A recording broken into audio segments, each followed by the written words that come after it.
Hey guys, welcome to another video. Before we start, make sure to destroy the like button. In this video I'll share some tips to handle a 1 vs 4 situation in Pubg Mobile. 1. Find a shelter. The key point that needs to be considered in a solo versus squad game is to find a shelter whenever you encounter a squad. Engaging in open combat is quite a risky thing. Hence, first, find shelter and then shoot at the enemies. 2. Good weapons. A perfect combo of guns always hands you an upper hand in the game. If you're using an Arkansas without any attachments or scopes, or you are carrying an SMG without any extended mag, there would be least chances to dominate a solo versus squad game. Added to this, carrying a sniper is a good choice. 3. 1 vs 1 situation. In most of the cases, the enemy squad usually consists of pro players, therefore, encountering full squad at a time is a fool thing. Instead, tackle one player at a time. This reduces the chances of getting killed by the squad. 4. Level 3 accessories. Having neck-to-neck fight with a squad involves damage to both helmet and the waist. In such situations, it is always beneficial to carry level 3 backpack, waist, and a helmet. 5. No blind rush. A blind rush into a building full of enemies is a foolish thing. In a solo versus squad situation, a blind rush can push you back to the lobby. Therefore, rush, but with a clear mind. 6. Distance is both keys to success and failure. In Pubg Mobile, keeping distance while dealing with a team can result in both success and failure. It depends on the approach you take, that alone decides whether if you are gonna survive or not. Keeping distance in open areas provides a better possibility to rotate and change your position frequently while engaging with the enemy team all alone. If the team is far away, then their approach can be predicted, they can separate spread wide enough to try to flank you. Some of the members suppress fire while others try to get a good aim at you. They threw smoke to get a cover and then change position. They run away without engaging. The above-mentioned possibilities are the few approaches generally players take. The best way to deal in such scenario will require a simple cover, whether it is a tree or just a smoke screen. If you have been playing Pubg for long, you might have got used to using the third-person perspective to block players' view on half, well, you can easily see the other half. Suppose the players are spreading towards left and some towards the right in order to get a good angle. But this is what we are gonna misuse. Try to move a little on the right side, such that the players on left can't have an angle on you, vice versa. Engage one by one and try to finish your kill. Your first and the foremost aim should be to reduce the enemy number. 7. Key strategy.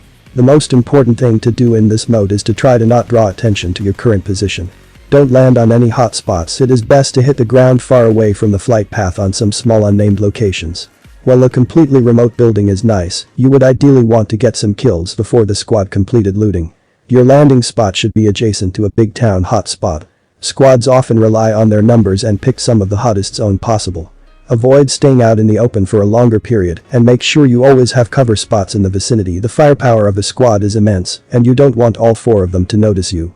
Camp somewhere, wait for unsuspecting squads, grab 1 or 2 kills, then retreat. It is best to avoid staying in places without a good retreat route, as other members of the squad can finish you off while you are reloading. 8. Scouting ability is very important. In this mode, it is very important that you detect the squad first before your cover is blown. It would be harder for them to spot you, since you are alone. Squads tend to stay in the vicinity of each other and prone to panic against sudden attacks. If you are quick, you could be able to score more than 1 kill in each engagement. If you manage to knock down at least 1 member of a squad, you can stop firing immediately, reload and bait for their teammates to come out and revive the downed.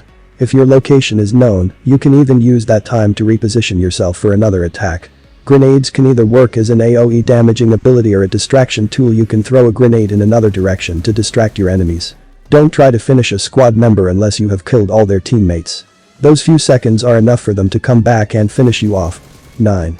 Combat versus squads. If a squad knows your position, your best bet would probably be running away. However, if you are confident in your ability, you could try to push them back. If more than 2 people of a squad have spotted your location, it is best to try to knock at least one of them down so that they have to work on reviving, leaving only 2 players for you to deal with. Use this chance to either flank or rush them. Use a smoke grenade if possible. Try to keep at least one of the players knocked down, as the moment they could go full tilt against you, there is no chance but to retreat. Try to have 1 player down constantly. The trick is to attack the downed person as soon as he gets up, because the guy would have the lowest HP in the group. The enemies could just go against you in a team of 3 and keep their teammate down for a while, however, so this strategy is not without risks. High damage weapons are key in this mode. Combo the UMP with a sniper marksman rifles AKM. 10. Stealth tactics. Being stealthy is super important. You need to avoid being seen or heard in order to get any chance at all, as you are doomed the moment all 4 people focus on your location. Take a mental image of the flight path so that you can stay as far as possible from it while moving after the circle. Stay at the borders and avoid directly going inside hotspots as much as you could. Position yourself in a way that you can catch squads off guards while they are moving around the spots.